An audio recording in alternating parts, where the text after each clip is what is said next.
The Secrets of Middle-earth is brought to you by the StarQuest Production Network and is made possible by our many generous patrons. If you'd like to support the podcast, please visit sqpn.com/give.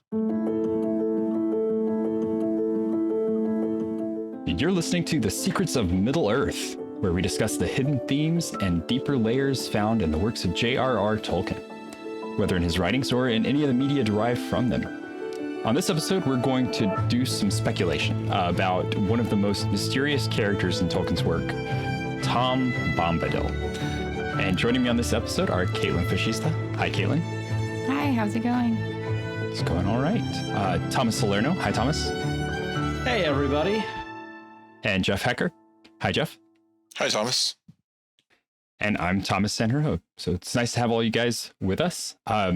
So, Thomas, this episode was your idea. Right. So I'm going to blame it's my you fault. squarely for this. But I love it. I think it's great. I'll be honest, I was upset when there was no allusion even to Tom Bombadil in the Peter Jackson movies. So I felt like that was a big miss. I still love the Peter Jackson movies, and I completely understand why this would have been the very first thing you would cut from a movie that in the style that he was trying to make. But it still upset me because I love Tom Bombadil.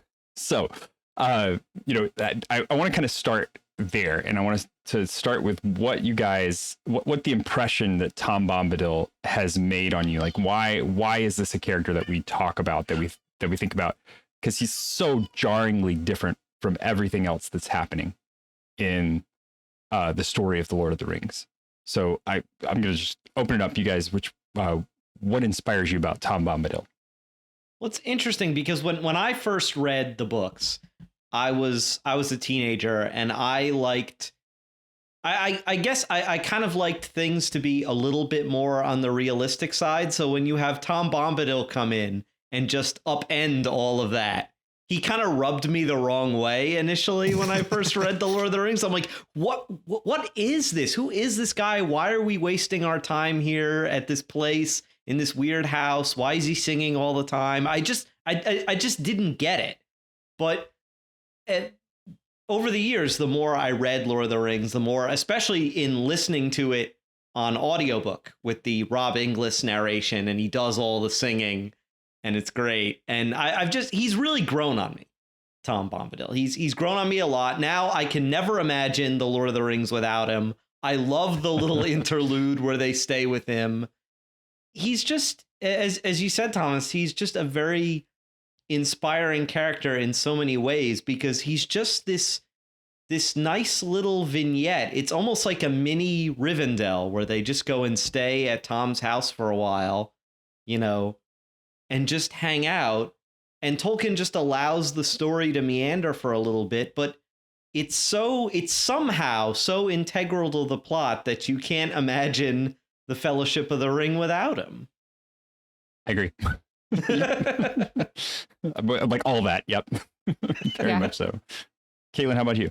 It's hard to follow that up. I feel like that I kind of just got lost thinking about Tom Bombadil. I love that he just is so disconnected from everything else that's going on. Like, it's almost like if you were in a video game, he's on a completely different quest, and your quests just kind of collide for like one chapter, and then you don't really ever hear from him again. And I love that about Tolkien, how he takes the time to write someone so interesting. He spends so much time on it, but then we don't really get a ton of Tom Bombadil. And yet he's still important to the story in his own kind of special and very weird way. But he's just like chilling, doing his own thing. And I think it's so interesting that we don't know a lot about him, and Tolkien didn't really want us to know a lot about him. I like that he kind of kept his secret on purpose. And honestly, I think Tom Bombadil is a cool guy. I think he would be kind of fun to hang out with. He's so jolly and cheerful and also very powerful. It's just a really interesting character that Tolkien's created with him. Kaitlyn, I love that you brought up the video game aspect, because I've always thought of him as kind of like the ultimate summon character where you just summon him into a battle and he kills everything on the screen and then goes away. Yeah, that's just like him. Or even more, just like enchants them and they wander off with him. Like it's just like He recruits them. what even just happened here? Yeah. So how about you, Jeff? Yeah, so my take on Tom Bombadil might be a little bit different. I like Tom Bombadil to start off, I'll say that. But I think I was maybe like you, Thomas, when I first read Lord of the Rings, probably about when I was in my probably before the movies came out, so probably early teens. Because again, I've seen the films much more than I've read, but I did read them, and when I first read it, I agree. It was like, what is this random chapter that's kind of taking away from this cool adventure? And it did kind of annoy me. I'm like, okay, I want to get if it was like reading Game of Thrones, I would, and it got to he's like the point of view character who I'd skip a couple of chapters because I want to get back to my my favorite ones. Granted, it's only a chapter, so but just that's how I felt at the time. And then in the films, when those came out, I definitely had some diehard Tolkien friends who were more than a little upset that there was no Tom Bombadil in the films, which again, I think I agree that at least in the way that Jackson did them, there really wasn't a place for Tom Bombadil. Now that I've reread Lord of the Rings a couple of times, I do. It's just kind of what I've read, just kind of out of the lore. It's kind of like a fun little respite from their quest just getting started, and they're hobbits, so they haven't really been, they haven't had their quest. They haven't really been on adventures very, very far. Maybe they've gone into another part of the Shire, but they haven't really done anything else. And he's kind of like a last little it's not. I was just thinking as we were discussing, it's not I forget what they call Rivendell. Is it the last the last homely house east of the sea or something like that? Mm-hmm. I was just thinking it's the second to last. Tom Bombadil's the second to last homely house east of the sea.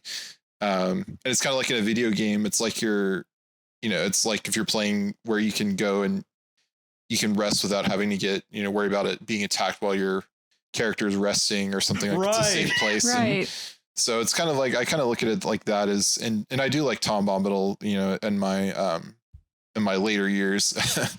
That he's he's cool. He's just like you said, he's just a dude doing his own thing, chilling, singing, eating, hanging out with his wife, talking to horses, and his horses teaching other horses how to be better horses, I guess.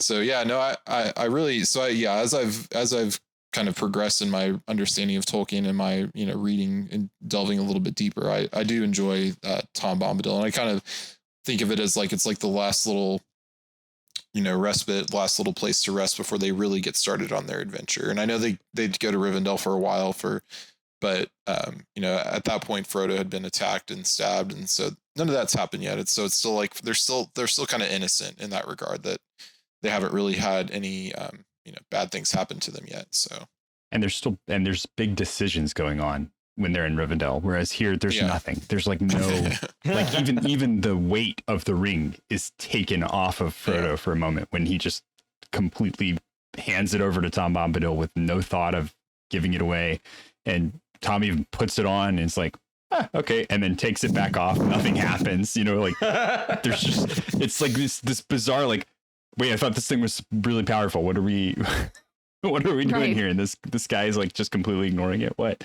I think for my part, Tom is such a great character. Like you guys are saying, I appreciate him much more as I'm older than I did when I was a child. I know my kids love him, and I think it was having it read aloud helped so much for them, because I read the first book to them aloud, and that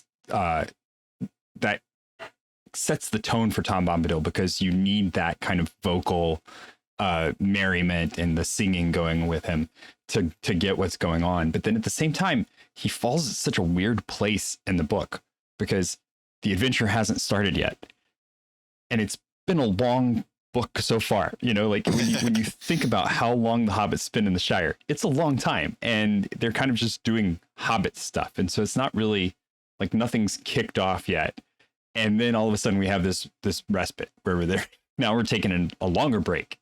And so I totally get where people come from when they're like, yeah, Tom Bombadil was a total waste. Like that was not anything that you needed. But then at the same time, I feel like he informs us about the other characters in a very deep way, because everybody's so concerned about this ring. And he comes up 2 or 3 times at the Council of Elrond when they're talking about what to do with the ring. And Gandalf mentions him and says, well, we can't really give it to him because, you know, he just kind of forget about it. And right. you're like, he'd probably just lose it or throw it away on accident. Like, and when you take a step back and read that with Gandalf as an actual character, you know, not just like Gandalf the Wise, but Gandalf going, yeah, we're not going to give it to Tom Bombadil. You know, that would be, you know, like he's talking about his stoner cousin or something. And it's just like, maybe he is a cousin. So we're gonna get there. We're going that direction. Oh, okay, yeah. So, but you know, it's like that to me, it informs the other. You know, Elrond mentions him and talks about him being the old and the fatherless. That's the way that the elves thought of him, and that he's how does he say, he's a curious creature, I think is the way he references him. And it's like a curious creature, not a man. He's just a creature. Like he's just like this thing. Like we don't know what he is. He's just weird. and he's always been there. And he's always been there. Yeah. Yes. He's older than we are. Weird and he doesn't guy have, who's always been there. So again, back to the kind of hobo references going on here, you know, like he's the couch crasher kind of guy. So I think he's so inspiring because everybody else looks at him and goes, who is this guy? Like, what is even the point of this guy? But they all recognize the fact that he's super powerful, like in his own way, not in the way that they are or in the way that they need, but in his own way, he's just kind of beyond anything that they're capable of. And it's such a cool, like, strangeness in the midst of all of this concern about a great dark power rising again and overtaking the world. And what do we do about that? So I think that's really neat. Now, before we get into our theories, I want to point out the fact that Tolkien himself said of Bombadil, even in a mythical age, there must be some enigmas, as there always are. Tom Bombadil is one intentionally. So Tolkien himself has thrown out the fact that Tom Bombadil is not supposed to be understood. Like he's just supposed to be a mystery, which I love. And I think that kind of goes back to the, you know, Ernest Hemingway theory of writing, where, you know, you have an iceberg that is your story and you tell that peak 10% that's above the water and then let the reader just run into the rest. And that's kind of, that's the way Tolkien did a lot of his work. But this is such a great example of it. Like he puts this character in, leaves it in purposefully, has reason for it to be there, but at the same time, it just unabashedly doesn't explain it.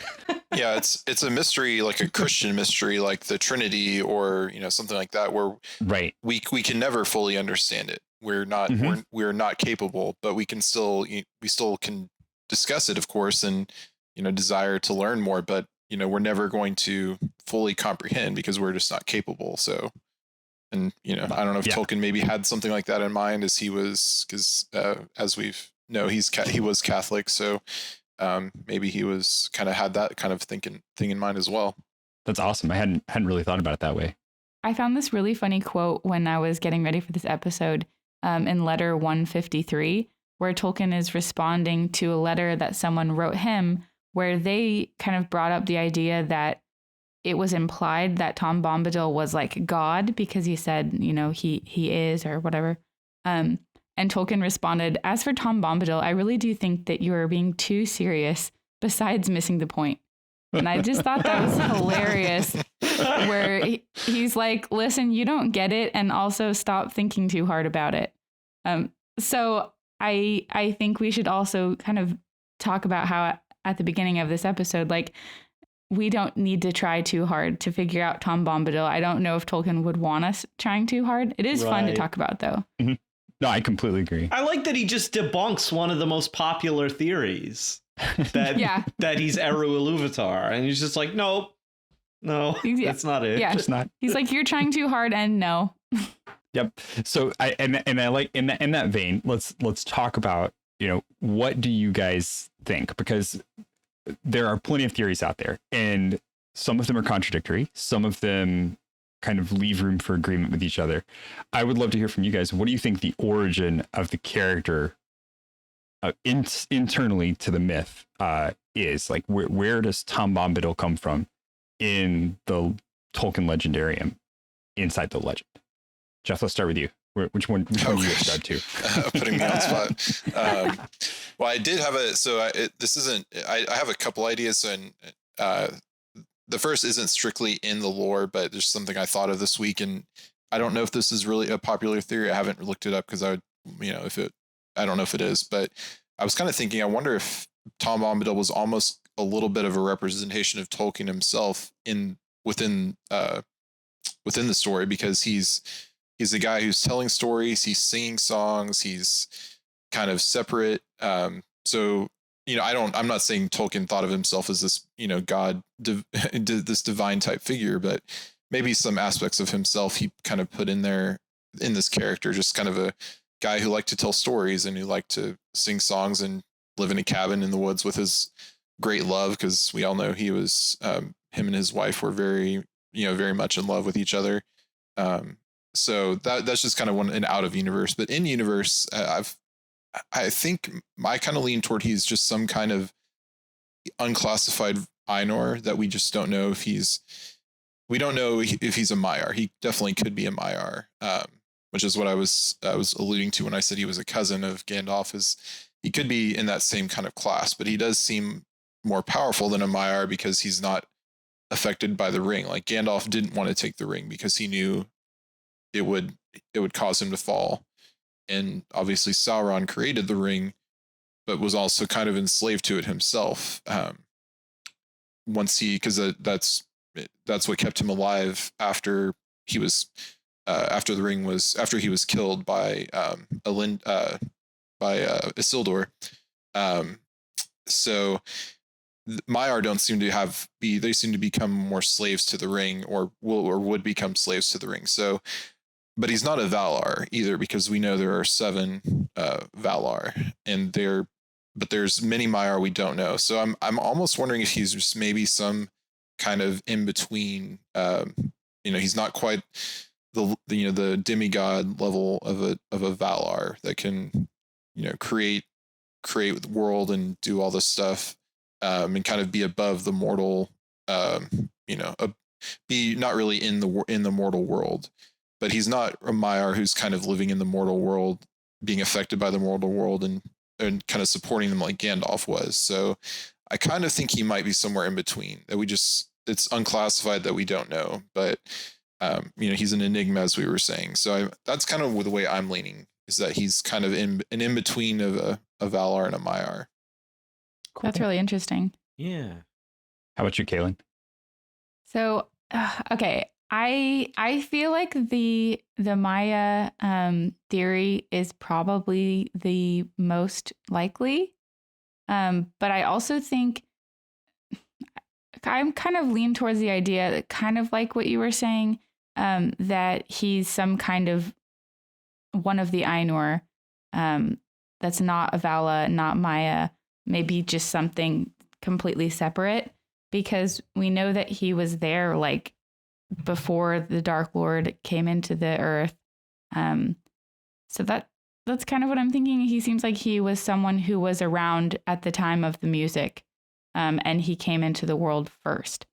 So I think that's probably something I'm leaning towards, but I also like the theory that he is kind of like the embodiment of the music of the Ainur. And that's something that I've heard proposed before. I thought it was kind of a cool idea. Yeah, I just read that today, actually, as I was looking up stuff. So I was going to mention it, but if you hadn't, but yeah, that is a very, very interesting, that the music is so powerful that it creates a being. So yeah, that is very cool. My theory is actually kind of a variation on that. I've heard the theory that he is somehow like an embodiment of the music of the Ainur, and that's a really cool theory. It's one of my personal favorites. But my own little pet theory is that he is somehow in some mysterious way, Tom Bombadil is Arda. He's either like the soul of Arda, or he's like an avatar of Arda in some way. That he's like Arda personified, because he seems so tied to the earth. And like you said, you know, Kaitlyn, he's oldest. He says, I was here before the Dark Lord came from outside. So he was there at the very beginning. The elves call him fatherless and eldest. So I've just always wondered, is he Arda in some way? And then I forget which elf it is, but one of the elves at the council says that power to defeat Sauron, that Tom doesn't have the power to defeat necessary to defeat Sauron unless such power can be found in the earth itself. Mm-hmm. And that line was what kind of got me thinking along this route that, oh, maybe he is the earth itself. Maybe he is Arda or Arda's spirit somehow. That's just my little personal interpretation. Yeah, that's good. That's really interesting.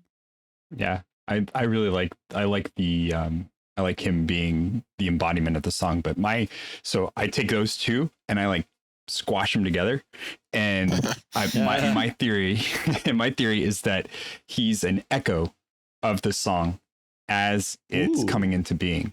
So as it's touching reality, it creates an echo of itself, or as the reality is coming into being, it creates an echo of itself. And that's what Tom is he's existed as long as Arda has. Like, he's been there since the beginning. And when he says that he was there before the Dark One entered, I think he's talking about the song itself. He was in the creation song itself before it started to be molded by that entrance of the darkness into the song. And the so Discord, the Discord. He was there before that even started happening. And so he is the purest form of the song as it was being created. And he came to life during that portion, but then the Discord entered and started this change that then makes everything else kind of have this sort of darkness to it.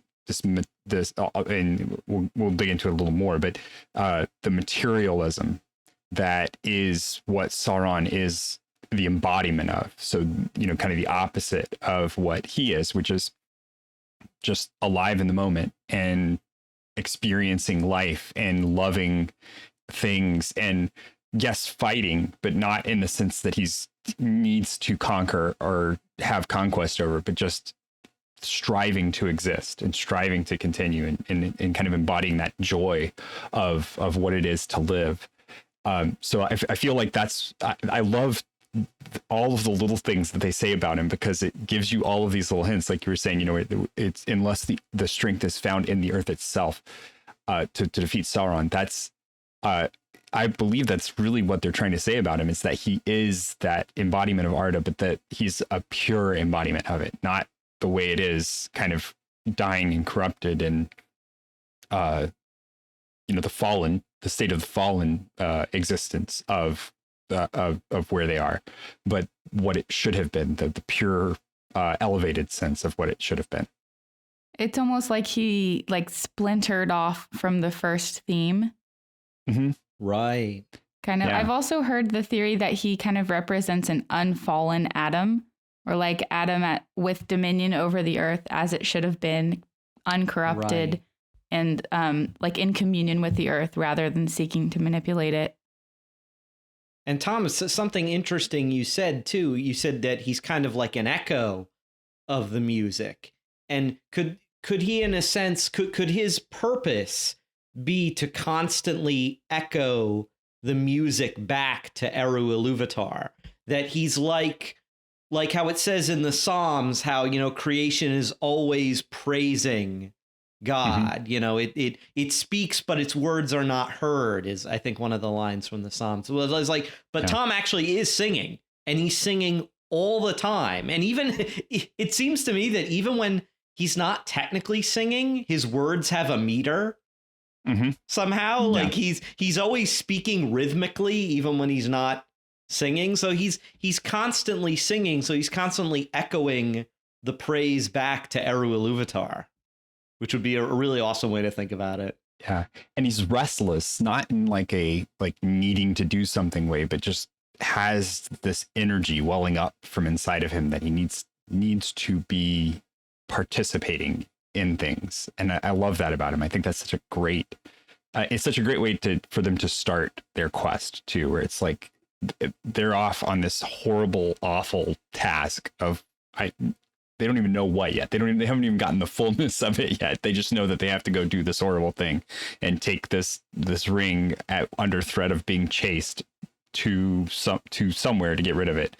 And but to have this guy that's inspiring in that sense of like, it is good to do, it is good to act. And that's kind of what he sits with them. They come rest with me, but at the same time, he inspires them to go out and to continue on. And I love that about him. I think that's such a great kind of thought of him. But yeah, I definitely think that all of the others are completely potentially correct. Like there's nothing because of who he is. I don't think that there's anything you could say that would necessarily be off. So you can kind of have a belief in him whichever way you want. And it's probably okay. Probably whatever kind of resonates with you is pretty good.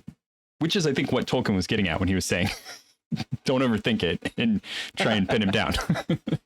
Yeah, I feel like as long as you aren't going with the Tom Bombadil is Iluvatar incarnate theory, because he pretty clearly says that he also writes in another letter about how he would never like be so bold as to write about God incarnate, like to insert it into his own world. And so I think as long as we don't go for that theory, like you're pretty much fair game. Or he's the friend. Tom Bombadil is the friends we made along the way. So he's the spirit of the friendship of everybody. That's right. He's the embodiment of the fellowship. Yes, that's why they call it the fellowship. Right. I think that kind of ties us into the next part of talking about him. Like why? Why Tom Bombadil? So this origin story is kind of what, but why is Tom Bombadil in this story? We've kind of touched on it, but let's get a little more deeply into like, what is the function of this character in this otherwise, I mean, Tolkien's not bleak in the sense of like Game of Thrones bleak, where everything's just awful and everybody ends up dead. And it's really just a story that you just are mostly mad about and kind of sad about sometimes, but Tolkien has a hopeful end to it, right? But Tom Bombadil does not fit the tone of the rest of Tolkien in any way, shape, or form. So why do you guys think he's there? Like, what was the purpose of putting him in? This is a harder question, I know. So I have a good quote from one of the letters. This is letter 144. Tolkien writes, Tom Bombadil is not an important person to the narrative. I suppose he has some importance as a comment. I mean, I do not really write like that. He's just an invention. And then he goes on for a little bit. And then he says, and he represents something that I feel important, though I would not be prepared to analyze the feeling precisely. I would not, however, have left him in if he did not have some kind of function. And then, of course, he doesn't tell us what the function is. So he doesn't he's explain important, it. Right? We know he's important. He has a function, but Tolkien doesn't really feel like telling us what it is. It's like why they couldn't fly the eagles to Mordor. Like, no, they just couldn't do that. That's just right. Just no. Nope. So anybody else theories on, because he can't take the ring. So let's just say what he can't do, right? So he can't be the one to take the ring. Oh, yeah. So he can't be the one to get them to Mordor because he's just not. He's not going to leave his house, but that's his place. That's where he is. They mention him in the council, but nobody bothers to like send a letter to him and ask what they should do. Right. So, he's weird because very importantly, he gives the hobbits the the horse that ends up kind of training the other horses so that they all do what they're supposed to do when they need to do it. He saves them when they leave his realm, not entirely out of his realm, but when they go to the Barrow Wights and they get caught by the Barrow Wight. If it weren't for Tom Bombadil, they would have died there. That would have been the end of the story. So, but like they're not really like harried per se when they arrive at his house. So it's not like they need to stay with him or anything. So I don't know, like what function does he serve? He gave them those blades from the Barrow Downs. If they if Merry hadn't had his, he wouldn't have killed the Witch King.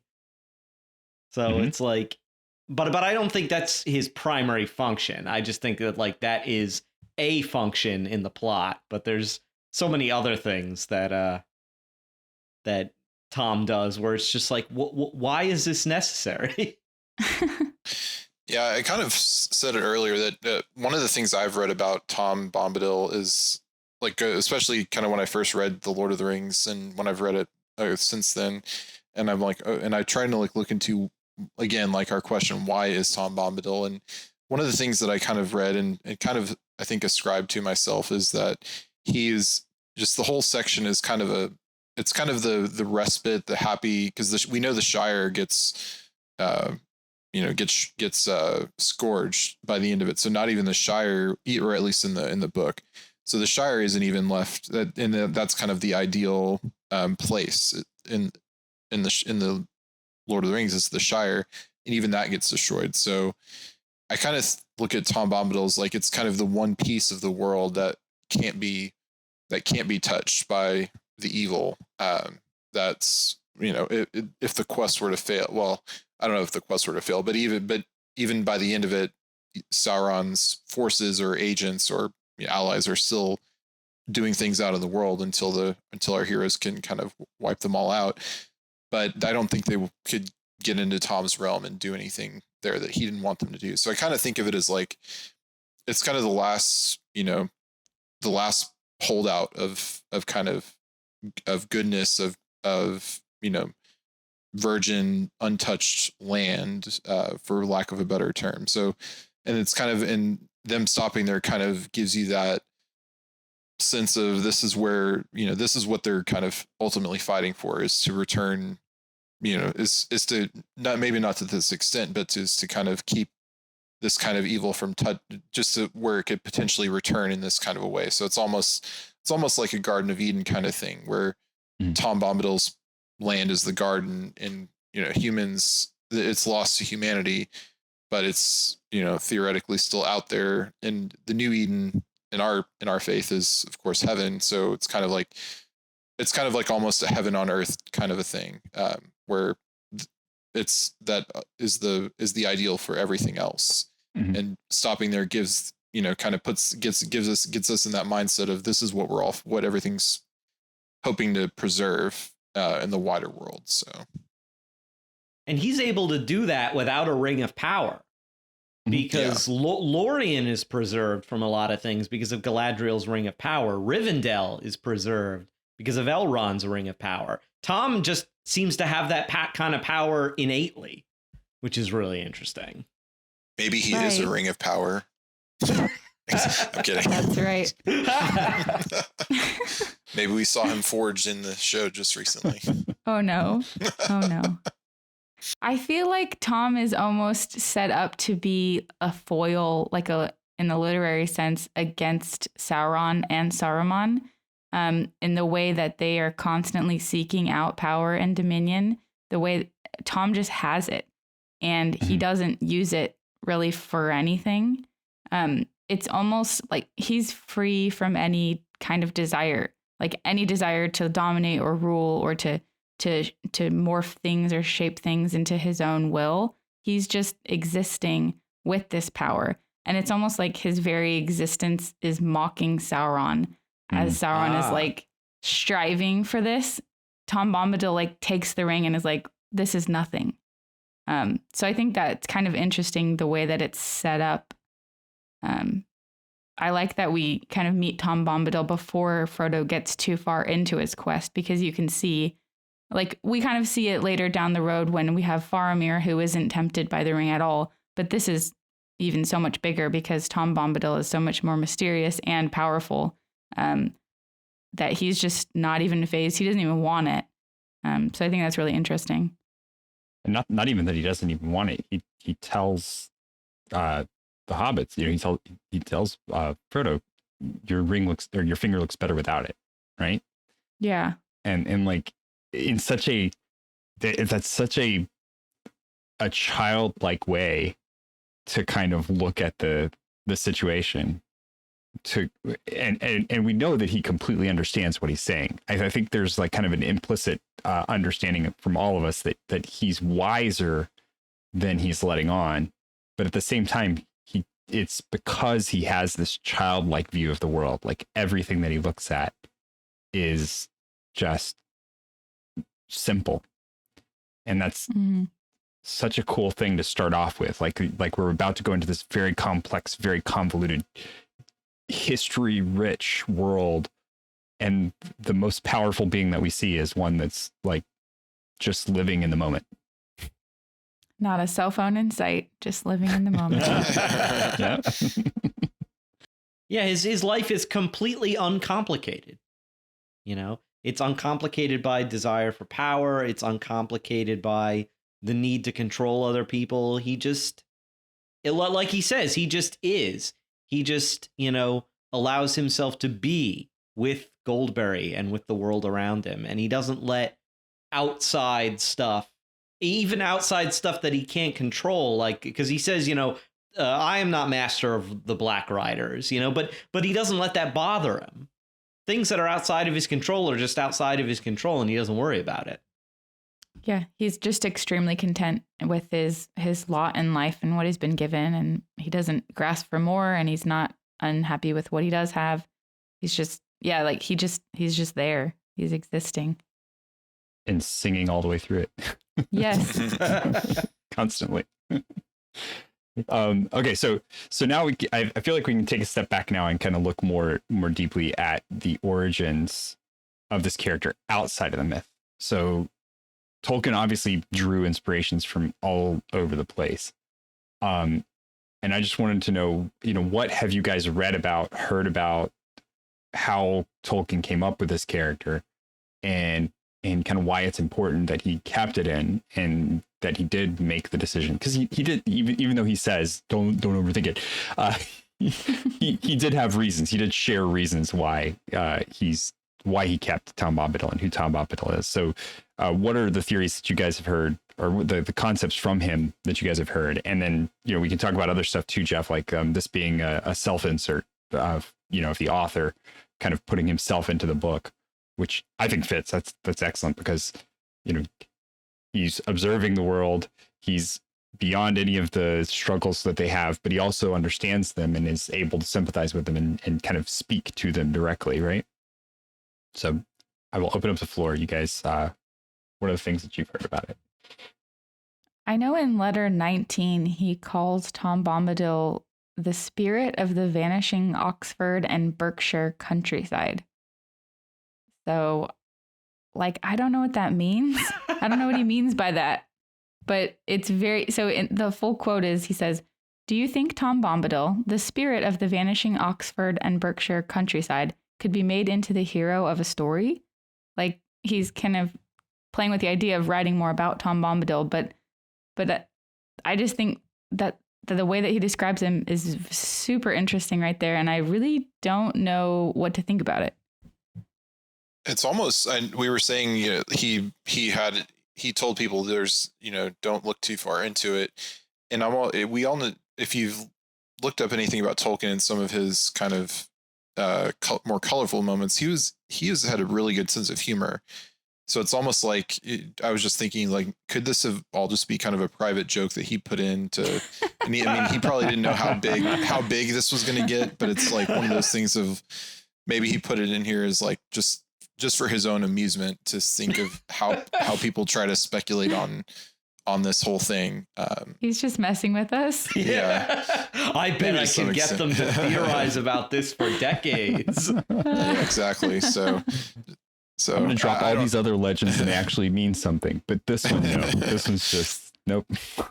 Yeah, but I mean, he had a great sense of humor, so it's almost just kind of thinking is like, could like maybe he just as a private joke to himself, this, you know, that could be maybe an aspect of that in there, but Yeah.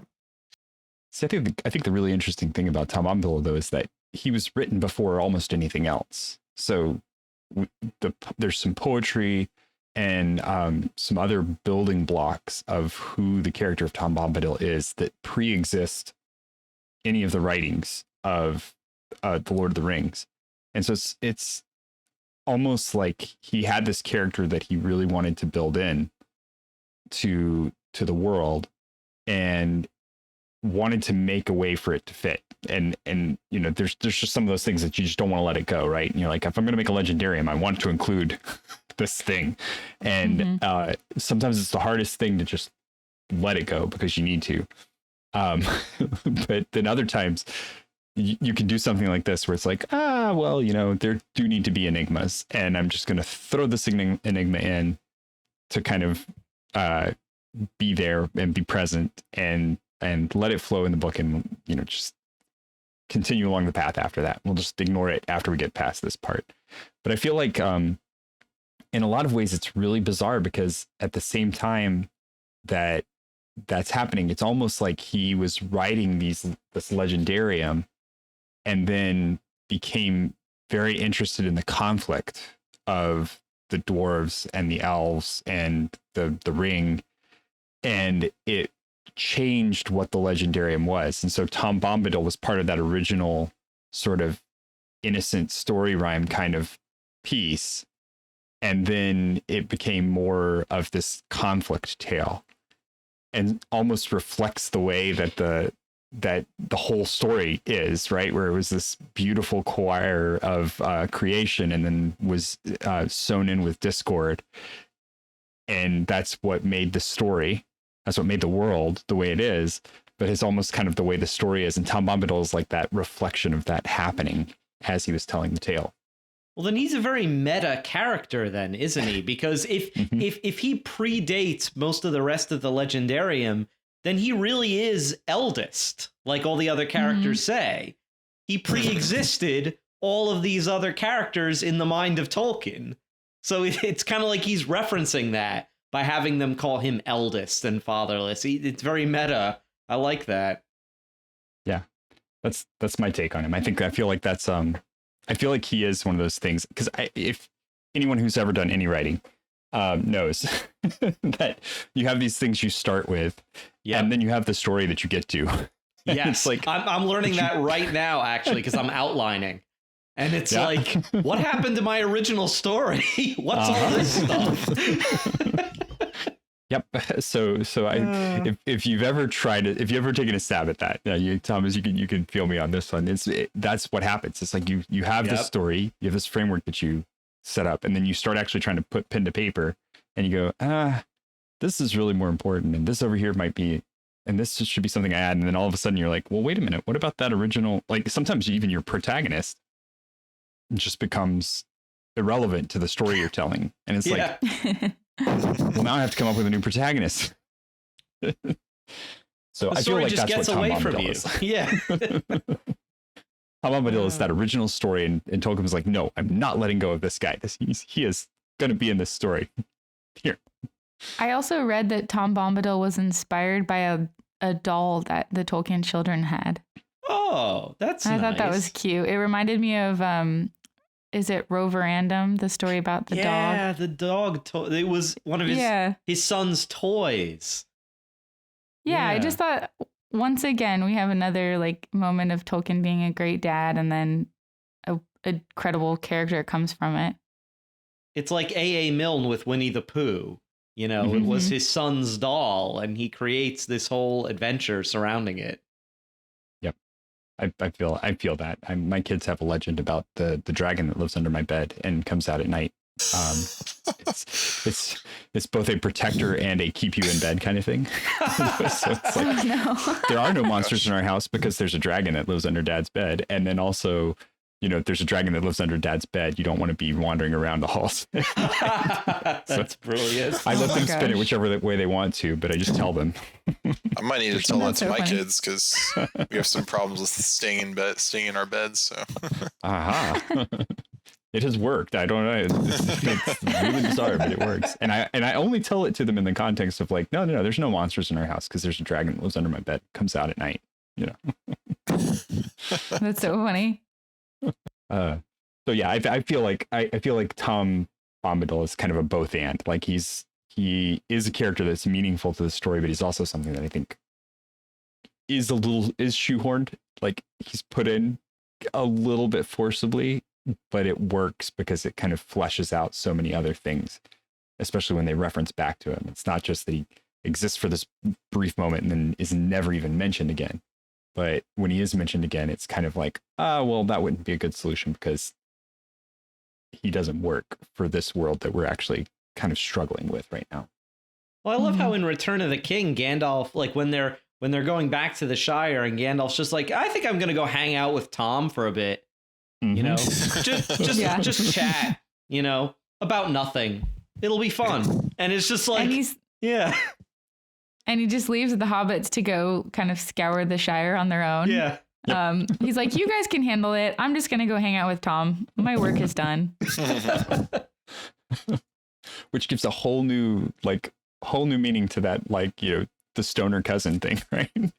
Oh my gosh. We're gonna go smoke some pipeweed, and I'm just gonna just chill. sit on the for a little couch, just Put my take a feet little up. nap, eat some pizza.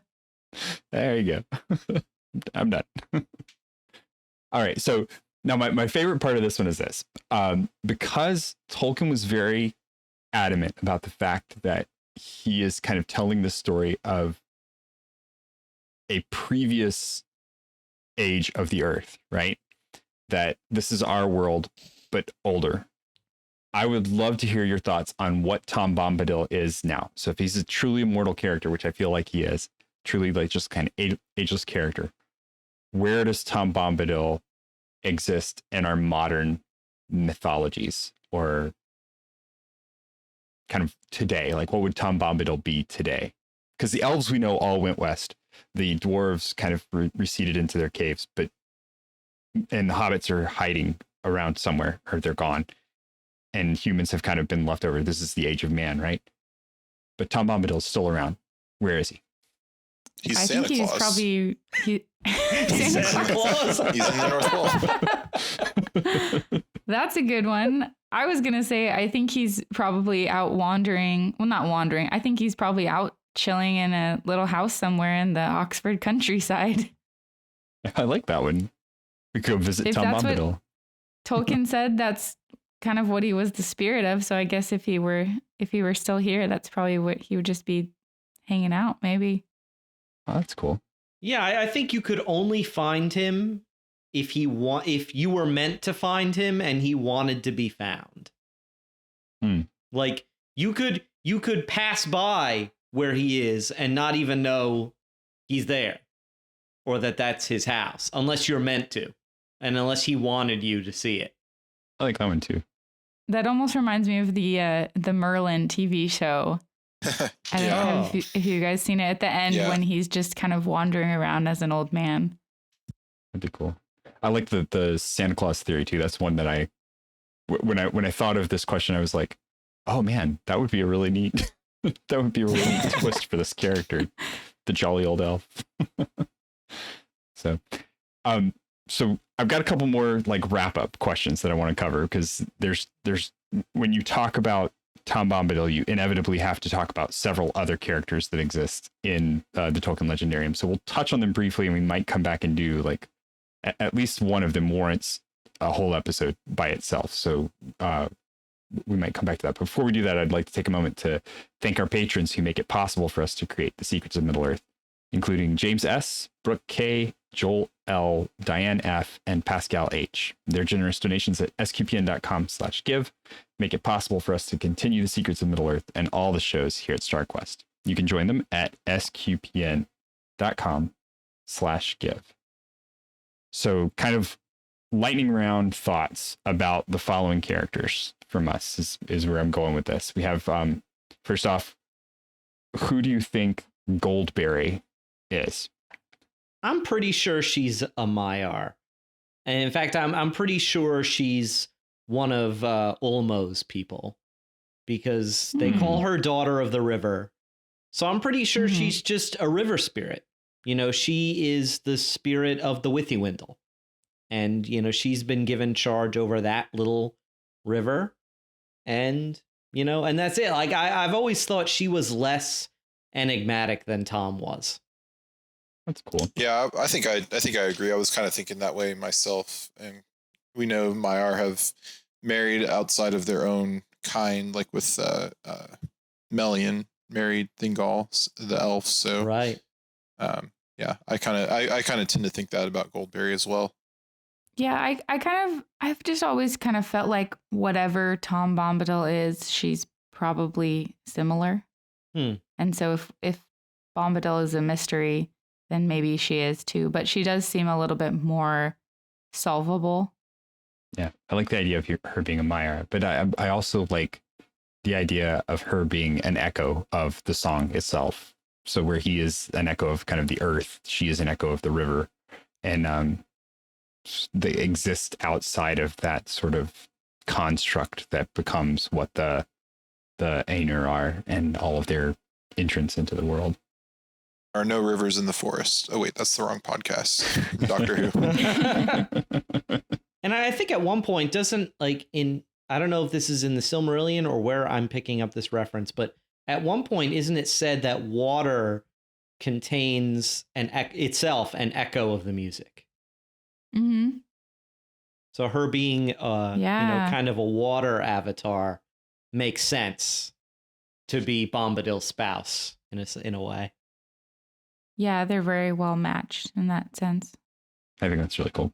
I love her character. I think like she has almost nothing in the book, but she's so neat. Like as this, like who would marry Tom Bombadil? And then you've got this kind of like perfect figure for it. And you're like, okay, yeah, that's who would marry Tom Bombadil. That makes sense. I like that he's such a wife guy too, because when they first meet him, he's like, okay, but I have to take care of these lilies because they're for Goldberry, and if I crush them, you know, it's not going to be good. So I have to be very careful. Like, and I have to get them back to her right now. Like, I just think it's sweet that Tolkien kind of added that aspect to his character. And the way he introduces her is great. I've always remembered this because he's very specific. He says, here's my pretty lady all in silver green with flowers in her girdle. And I'm like, okay, that's a little bit too much information, but thank you.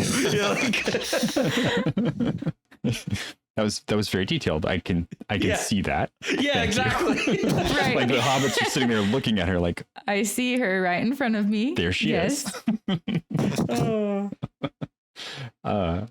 Okay, so then the other character that we have to talk about is another enigmatic one, but from The Hobbit, the character of Bjorn, the bear man.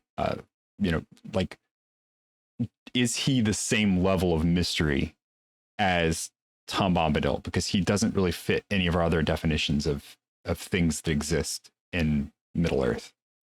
I don't think he's the same level because he was the last of his kind. So there were others of his, and they appear to be mortal because it sounds like they were taken by Sauron and enslaved and killed off. So it sounds like they're mortal. So they could be Maiar, I guess, because Maiar can be destroyed. At least in the few we've seen, like Balrogs and Sauron and even Istari can be killed. But we don't know if they're, you know, what happens to their spirits after they are. So I don't know. I tend to think they're mortals. There's just some other kind of created being somewhere between dwarf and a man or something like that. I don't know. You know, some kind of somewhere on that, in that, you know, the scale of mortal to somewhere in that realm of being a mortal being. It almost sounds like they could have been like a group project between Aule and Yavanna, where we have Aule, the craftsman, who's wanting to, you know, create something strong and sturdy. And then you have Yavanna, who's like wanting to go for nature. And, you know, so I could see them like working together to create Beorn. Yeah, there's also a line in The Hobbit where Gandalf speculates that they're either men who have mastered this magical ability of shape changing, or they're bears who have mastered the ability of shape changing and can turn into men. And I've always found that as the more interesting possibility. There are bears who are like, you know what, those men are interesting. Let's try and be them for a little while. Yeah. Right. Just go how back do you kind of set out on that journey? I'm going to learn how to shapeshift into a bear specifically. Well, they know they like honey. Bears like honey, so they figured out. They saw people beekeeping and figured, well, there's a better way to get our honey. We need to get in on this. It's like right. Well, and two, like the only other shape-shifting we see throughout the story is kind of a dark art, right? Where it's like it's one of Sauron's things, or the sorcerers that he teaches. And you know, we mentioned that when we were talking about the show. So it's really interesting to have this group of characters that seems almost untouched, or that they were good shapeshifters, and maybe that's where Sauron learned it from. It's like he tortured it out of them or something like that. And so that could have been might be an interesting kind of angle for it. I believe isn't Radagast also a shapeshifter? I think Gandalf mentions it, that he's a master of shapes and changes of hue. So it's like, and I remember Beorn says, "Oh yeah, Radagast, he's a good fellow as wizards go." So there's some connection there between Radagast and the Beornings. Yeah, maybe we should do a future episode on that, or this is why I was like, at least one of these warrants a whole episode. Or like Radagast himself, because he's a mystery. He just drops out of the narrative. We never see him again. Absolutely. And the way they presented him in the Hobbit movies was just so goofy. Like, he deserves justice. Yes. Yeah, because he's a star, man. He's an impressive character in his own right. You talk about your stoner uncle. In the movie, he's got a hedgehog named I think it's Sebastian is the hedgehog's name. Was it really? Oh my gosh, I had forgotten that. I think so. I think it's when we first meet Radagast, he finds the hedgehog that's like sickly from the corrupting influence of the necromancer, and he's like, Sebastian. Oh, you're right. I remember that. No. I can't believe that the Hobbit movies are real sometimes. I have blocked them out of my memory, and every time I hear something about them, I'm like, what? We will definitely need to revisit those. That will be yes, on a definitely. future episode of the podcast. We will definitely be. Okay, so the last entities I want to talk about. It's a funny play on words here. The last entities I want to talk about are the Ents, because one of my early theories about Tom Bombadil, which has been superseded, was that the Ents kind of mentioned this other group of creatures like them that herded the trees, and that they mourn the disconnect that they have from them. So one of my early theories about Tom Bombadil was that he was like one of those other things that the Ents are referring back to. But they're kind of like the same thing, where they've been around forever. They've been around longer than anything, and they shepherded the trees, which kind of feels like Tom Bombadil with his forest that he's in dominion of. And maybe they're like I don't know. One of the things that I've thought is maybe they're like the younger brothers of Tom Bombadil, you know, like they're similar to him, but not quite up to that level of what he is. So what do you guys think about the Ents in their relationship to Tom Bombadil? I know I'm kind of jumping this on you. No, right. they definitely know each other, because I remember when Treebeard's talking to Merry and Pippin, and they're sort of telling him their story.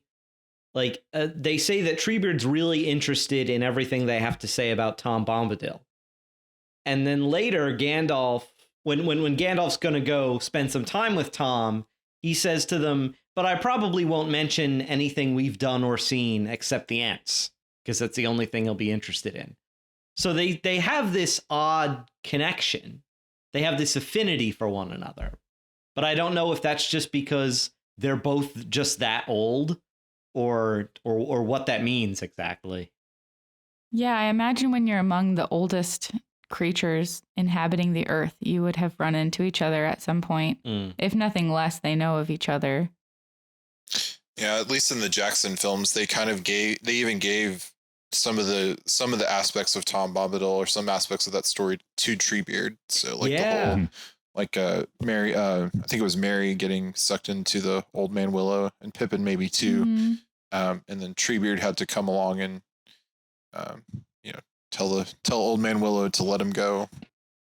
Yes, I think that one's one I would love for us to kind of revisit the idea of maybe not just the Ents, because there's probably not we could probably make a whole episode on the Ents, but some of the other mystical creatures that get dropped in, like here it is in the story and it exists for this purpose, but then so we could kind of branch out and look at some of those that are clearly not Valar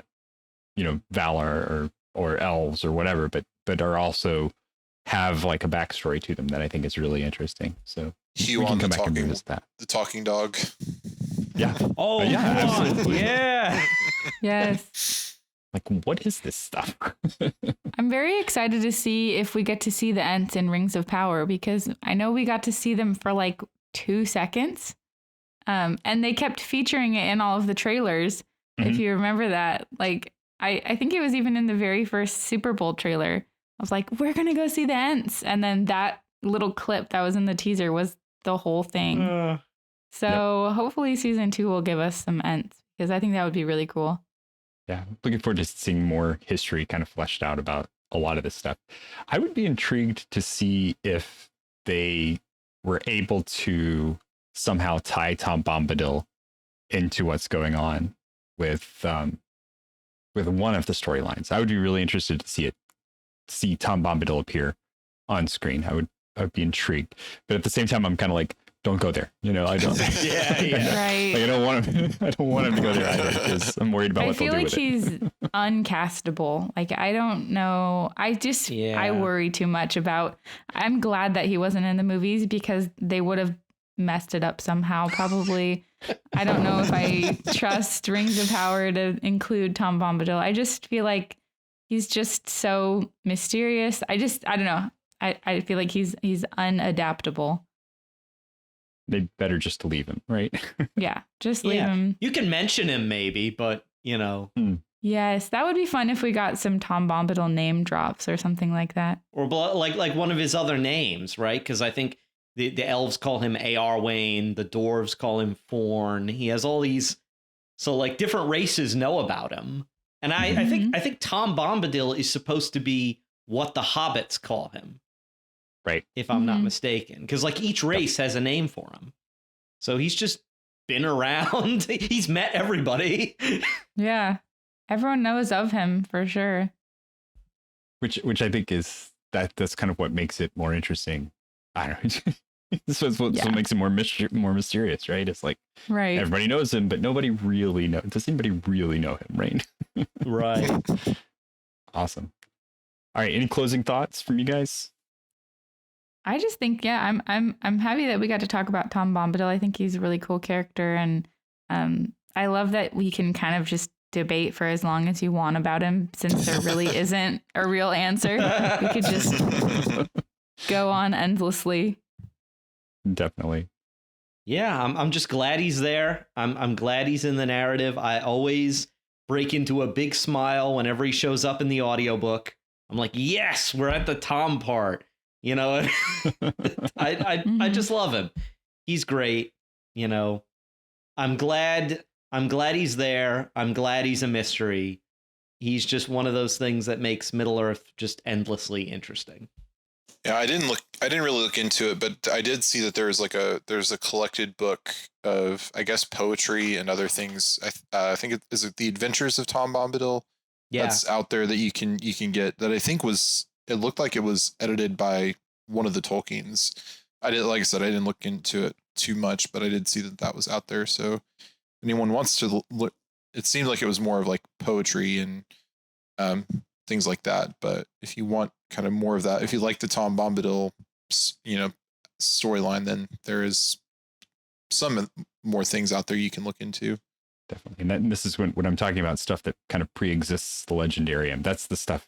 That's what you get in that book, is sort of those snippets of poem and of writing that create this character even before there was really the fully fledged ring and the ring story to put together. There's also a book on Tom Bombadil if anyone's interested in reading more. It's called The House of Tom Bombadil by C.R. Wiley, and I think we'll have a link to it. But if you want to read more about Tom Bombadil, I think that's a pretty cool book. Awesome. All right. Well, that is it from us. We'd love to hear what you think about this merry fellow, Tom Bombadillo. You can let us know at sqpn.com/MiddleEarth on our Facebook page or on Twitter. Send an email to middleearth@sqpn.com, or you can visit our channel on the StarQuest Discord server at sqpn.com/discord. We'll be back in February to discuss a little bit more deeply and a little bit more possibly seriously religion in Middle-earth, and most especially how Tolkien's Catholicism influenced the creation of the story and the themes that we see therein. Until then, Jeff Haecker, thank you for joining me and sharing the secrets of Middle-earth. Thank you, Thomas. Tom Salerno, thank you as well. Thanks so much, Thomas. And Kaitlyn Facista, thank you very much. Thanks so much. And once again, I'm Thomas Sanjurjo. Thank you for listening to The Secrets of Middle-earth on StarQuest.